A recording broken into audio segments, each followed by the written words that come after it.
اوعى تيجي تعمل سفاري وانت جبان، اقسم بالله هتنزل من العربيه على الله. انت الحال النون يعني اخباركم ايه؟ لازم تيجي، انا قلت لك اهو اللي هيحصل هنا هينسيك كل حاجه بتحصل هناك.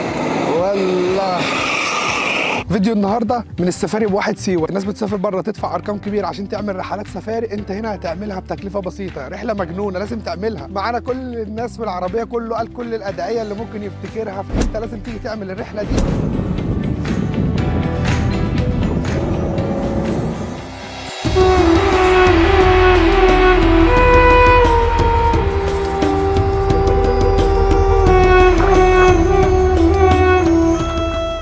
اول مكان البحيره البارده، سبحان الله في بحيره طالعه في وسط الصحراء دي كلها، ما فيش اي حاجه غير الرمل الناعمه، ميتها بارده موجوده. تعالوا معانا وراكم، دي بتبقى من ضمن المزارات اللي انت بتعملها في رحله السفاري. حاجه كده لما تشوفها مش هتقول غير سبحان الله هذا خلق رب. في وسط الصحراء ميه وكمان بارده وحواليها خضره ربانيه من غير اي حاجه. احنا دلوقتي في منطقه بير واحد في قلب الصحراء، زي ما احنا شايفين ورانا عين ميه سخنه حواليها كلها زرع وخضره، وبعد كده جنبنا على طول في منطقه اسمها بحيره البارده اللي هي تابع برضه بير واحد.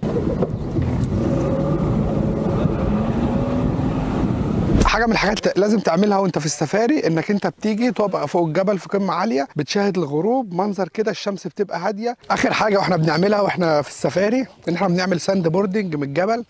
حاجه جميله جدا وممتعه سواء تعملها وانت واقف او وانت قاعد. وفعلا في تجربه السفاري لازم تيجي تعملها، مهما اوصف لك ومهما اقول لك واحكي لك، ضحك خوف رعب اثاره، بص عينيك بتدمع من الضحك. فوالله تعالى جربها ومش هتندم.